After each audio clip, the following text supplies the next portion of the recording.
As you doubt have seen by now, the United States Supreme Court has voted in favor, 6-3, of the state of New Jersey to lift the Professional and Amateur Sports Protection Act banning states from overseeing sports gambling outside of Nevada. The landmark vote by the Supreme Court now allows every state to run and sanction sports gambling under their own parameters, which means betting on college football is one giant step closer to becoming easier and more accessible to fans across the country. A handful of states have already prepared for this decision, with it long expected to be made in favor of opening the books for sports gambling at the state level. Among the states already in motion to bring legalized sports gambling to residents is West Virginia, which may provide a financial revenue share to both West Virginia University and Marshall. Today's ruling will finally allow for authorized facilities in New Jersey to take the same bets that are legal in other states in our country, New Jersey Governor Phil Murphy said. The NCAA has long stood against the legalization of sports gambling but now must adjust its policies to work around the widespread implementation of legalized sports gambling from coast to coast. While we are still reviewing the decision to understand the overall implications to college sports, we will adjust sports wagering and championship policies to align with the direction of the court, NCAA Chief Legal Officer Donald Remy said in a statement.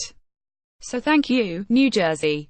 You have given us both college football and legalized sports gambling. Place your bets wisely. Follow at Kevin Onk FB. Wherefore art thou, Romeo McKnight, no longer in Iowa City, as it turns out? The defensive end used his personal Twitter account over the weekend to announce that he has decided to transfer from Iowa and continue his collegiate football career at an undetermined elsewhere. McKnight added that his decision came after a long journey of injuries and recovery. McKnight missed the entire 2017 because of a knee injury. That procedure and subsequent rehab, along with the returning talent along the Hawkeyes line, led McKnight to pull the trigger on a transfer. Romeo McKnight on YHES leaving the Hawkeye program. Makes sense. Lost a lot of development time to rehab while others at the position advanced. And Iowa is deep there. pic.twitter.com/@2slow20 Rob Howe at Rob Howe. May 13, 2018. McKnight was a three-star member of the Hawkeyes' 2016 recruiting class. In large part because of the injury issues, the defensive lineman never played a down for the Hawkeyes. If he ends up at another FBS school, McKnight will be forced to sit out the 2018. He would then have 2 years of eligibility that he can begin using in 2019.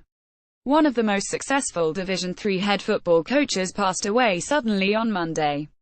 Wesley College head coach Mike Druss at the age of 57, the school has confirmed. The Delaware State News reported Druss of a sudden heart attack at his Dover, Delaware, home. The Wesley College family's heart is broken, and we are devastated by the loss of our longtime athletic director, head football coach, educator and friend, Wesley College President Robert E. Clark II said in a statement. No words can adequately describe how our Wesley College family feels, but our thoughts, prayers and our love are with Lori, Molly and the entire Druss family. Druss had been with the Division III schools of roughly 2,000 students since 1989. He spent 26 years as the school's head coach, leading the Wolverines to a 229-6-1 mark. He guided the program to 6 Division III semi-finals trips and to 13 consecutive playoff appearances over the past 13 campaigns.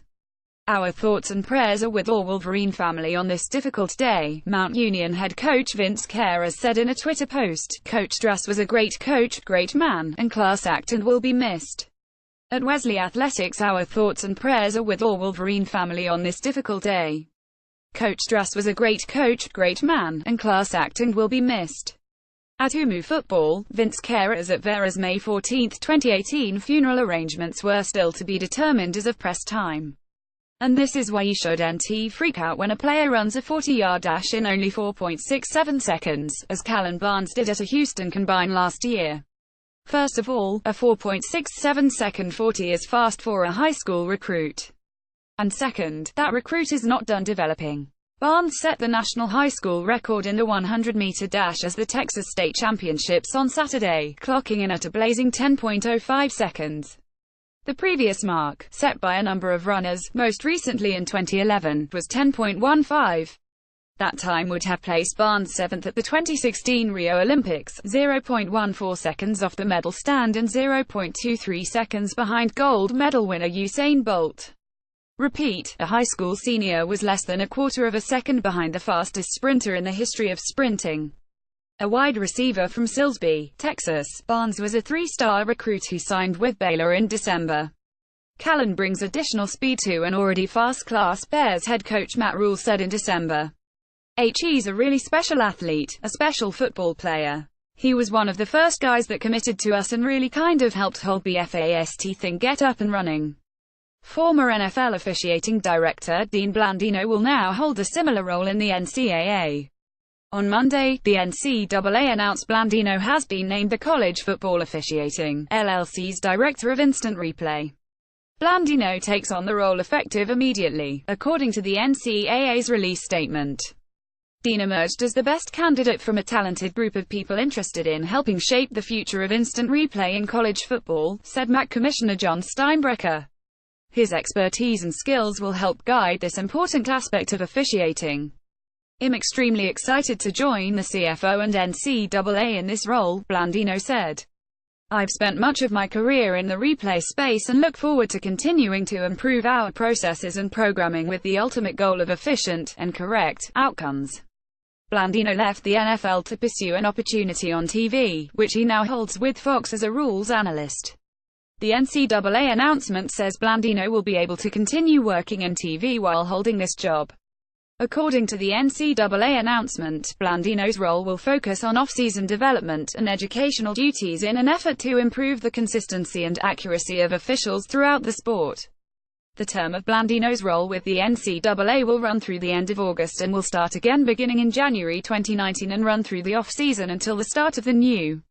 Follow at Kevin Onk FB.